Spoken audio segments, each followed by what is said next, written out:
HootSuite, and I'm in charge of the HootSuite University, which is a learning program using HootSuite, but also about using social media for what I like to call authentic communications. I'm really obsessed with social media optics, which are how does your Twitter account look to someone kind of evaluating it? How does the Facebook page look to someone evaluating it? Is it just you posting links all the time? Do you ever talk to anybody? That's really what's going to happen as we go forward, is people are always going to be doing that to you. Is they're always going to be kind of taking a look and be like, is this someone who's interacting on a two-way basis? Are they going to benefit me if I follow them and interact with them? So it's really important that you do not link your Facebook page to Twitter, where all you have is these like strings of text and then a link to a Facebook link, right? People on Twitter, they're using Twitter because they want to use Twitter.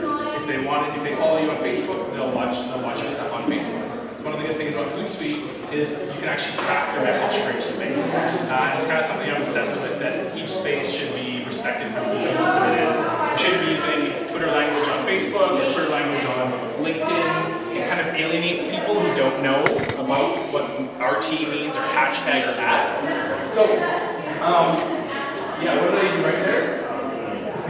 Be at every event. Be at every event.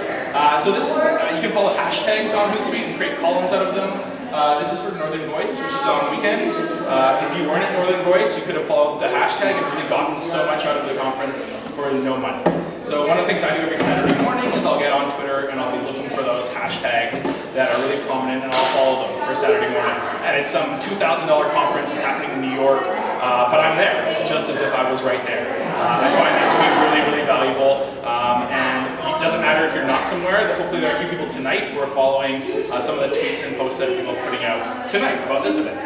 You can also go back after an event and check all the posts and all the links that people have posted, and sort of maybe you missed somebody you might have wanted to connect with. It's going to be really beneficial for the Projecting Change Film Festival.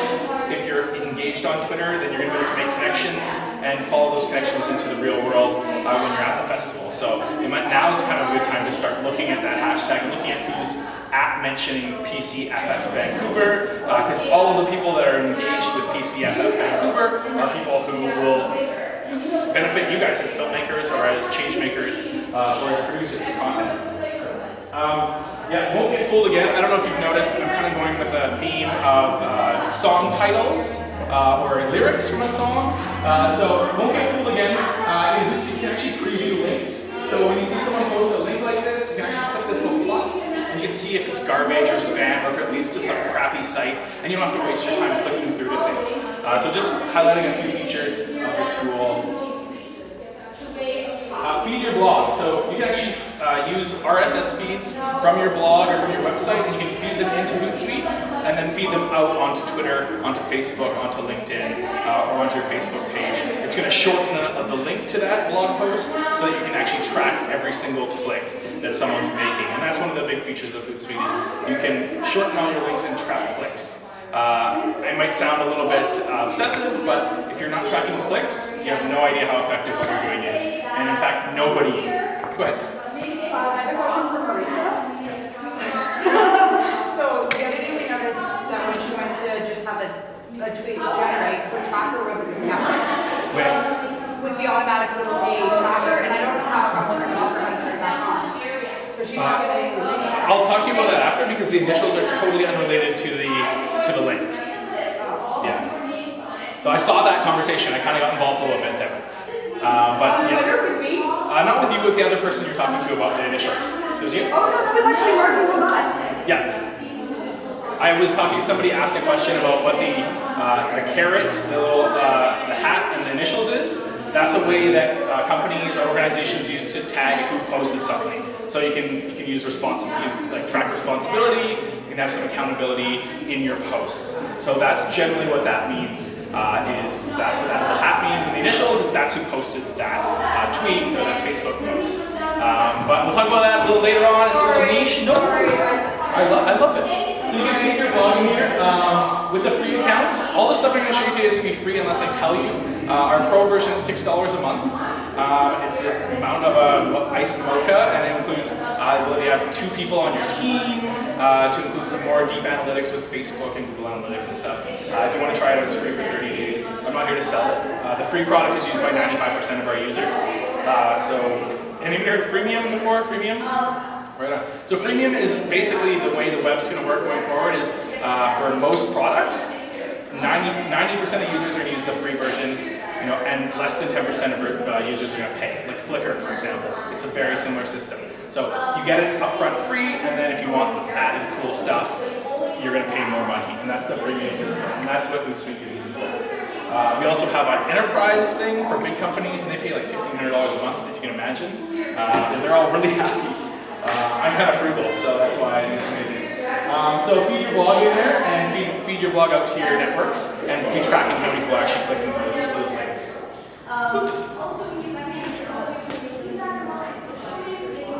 Shrink, track, and .li. So how many people know about .ly, the Libyan domain name? So that's a Libyan domain name. A lot of people are like, oh, Libya, it's so evil. Like, why are we using this .ly? Our company was like, well, we'll do something about that. So we actually have 4 options for you.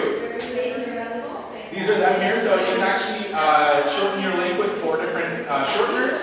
The LY one is Libya, the LI is Liechtenstein, and you can either have it with a share bar on the top, so people can actually share out the post, or you can have it without the share bar, which is Ally there. And this is the onboard shortener, so within the dashboard, you can put a link in there and click shrink. It's going to shrink it, and it's going to track how many people clicked it, when they clicked it, what country they were when they clicked it, and what tool they were using when they clicked it.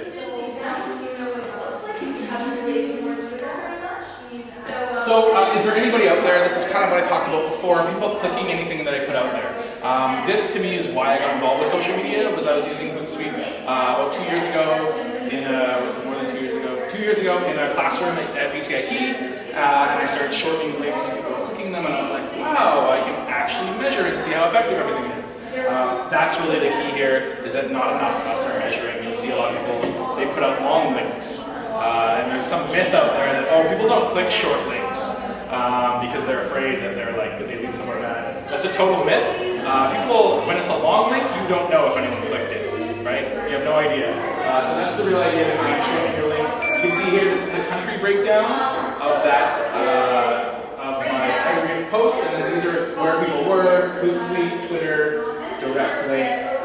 And then the timeline of how often people click stuff. There's a whole bunch of charts and stuff that you can work with in HootSuite. Totally free stuff. We'll check it out in just a bit. If you guys have questions, just please interrupt me. My talking is way less important than your questions. Getting a clicker, definitely. So don't want to miss a thing. You don't have to miss anything. How many people know what Boolean search is? Boolean search or smart search? If you ever use quotes in a search, or and, or, you know what Boolean search is. So you can see out here, I actually created a search for projecting change when it's in quotes. That's the exact phrase. So you're telling the search, I want you to find that exact phrase, not just projecting and change into different places in the post. And then I use PCFF Vancouver or projecting change film festival all in quotes. And so that returns anyone saying any of those things. In any way, you can see here, it's a lot of people that are here tonight. Some people presenting, talking about what they're up to and where they're going. You don't have to miss any chatter about your organization, about even if you're looking at competitors, you can be tracking what people are saying about competitors. And using Boolean, you can really create some really cool searches that bring back really interesting information. A lot of us go to Google, search one word, or like, oh, look at all these SEO guys, they ruined everything, it's crappy links to business stuff. Well, if you go a little further and you add some more words to that search, you add some quotes, and you're going to see a lot more relevant results. And so that's what I encourage people to do, is whether you're using Google or Twitter search, is to really expand what you're searching for and try a few times and add different things to the search. Because you don't have to miss a thing. Oh. So drag and drop. How many people know what Twitter lists are? Twitter lists are like a lost art, kind of like RSS. Does anybody not know what RSS was? I kind of brushed over that. It stands for really simple syndication. It's a way for your blog to be pumped out to the web. So you can actually drag and drop people. If you create a list, a Twitter list is like an exclusive way to follow people. So you have a Twitter account that has thousands, let's say you're following thousands of people. It's really hard to make sure that you're catching all the important posts from people. So you create a Twitter list. You put the important people into that list, and then you watch that list specifically. You can create a column of that list, and with HootSuite you can actually drag and drop people into that list. In the dashboard, you can upload files. That's a little paperclip thing over there. And with our drag and drop is pretty awesome. You can drag and drop files from your Finder or your Windows browser right into the box there and upload them. You can upload PDFs, Word documents, MP3s, videos, or almost anything. I just like to try it. I'll just upload anything. So save time and schedule. This is a bit. Sometimes I feel like this is a bit of an unholy art, but it really depends on what you're doing. You don't want to automate everything you're doing on Twitter in particular, but if you are a bakery and at 6 a.m. you have fresh muffins and you don't want to be up at 6 a.m. posting that as the marketing manager or social media manager, that's something you can do. If there's time-dependent things going on with your organization, whether you're a rock band on tour or you're the Projecting Change Film Festival, scheduling posts to go out can really help you save time and work really well for you. I think the one thing to be noting on that is that you want to be making sure that if someone sends a message back to you, that you get it and that you can reply, right? Otherwise, you're kind of like an absentee landowner and you're not really there. So scheduling, this is all part of the free tool. You can schedule posts into the future. Go ahead. Well, there's lots of different studies around it. My favorite studies are the ones that say 7 a.m., 10 a.m., and 10 p.m.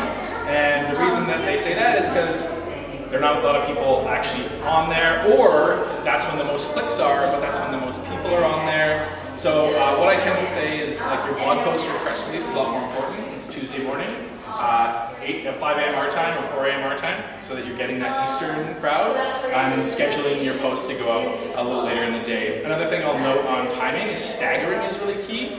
Through your different social networks.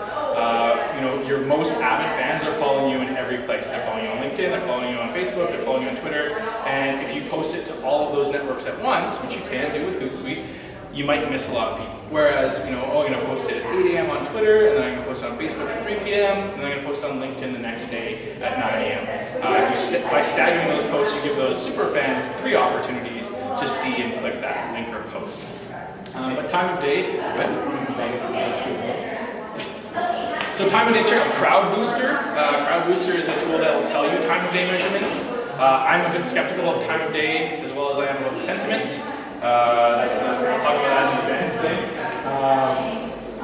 But search to serve, this is what I really think Twitter is about. I think it's about serving your audiences and helping them. That's the biggest thing to me, whether you're helping anybody on anything. Like if I'm a hotel and someone comes into town, even though they're not staying in my hotel, if they tweet, I'm looking for a good restaurant, as the hotel, I'm going to go say, hey, check out this restaurant. When they go and have a great time at that restaurant, they're going to like the restaurant, but they're going to remember that whoever I am, Delta Suites, was the one that said, hey, go check out this place, even if they're staying at the Marriott. And there's something to be said about that, and not being so afraid of helping people and just offering advice. I think that's really the key to Twitter, is that's how you develop trust and affinity. What I tell audiences is that this isn't some brand new fangled communications method, it's actually a return to an older time. When we went to our neighbor for a cup of sugar, and that was cool. When we knew who our neighbors were, that's sort of how I like to explain Twitter. Because on the other end of your communications is a human being, and that's really the key, right? Is a lot of people, oh, it's computer, it's marketing. It isn't. It's communications, and it's one-to-one, person-to-person communications. So you can actually filter columns. You can see at the top here I filtered it by the question mark. So anytime my audience is asking a question or my follower is asking a question, I can then answer their question regardless of whether or not it relates to me. I have a friend and he answers everyone's questions even though he might not do business with them. He's an event organizer, so he directs them to other resources and those people then go to him when they need to do an event, right? So it's about being top of mind and helping people out. You measure and analyze. This is one of my favorite little measurements I left in here. You can actually get your most popular links. So if you're putting out lots of links onto the web, you can figure out which ones are most popular with your audience, and then that's the kind of content that you're going to want to continue to put out, right? It helps you to really figure out what is the most important thing to my audience, what are they clicking. One thing I find is jobs. Directing people to jobs listings, whether or not you maintain those jobs listings, is huge. Everyone has an unemployed friend. Everyone retweets job listings, job boards. So that's one little tip, regardless of what you're doing, that can really help you out. HootKits, I brought you all presents. Thanks for attending this session.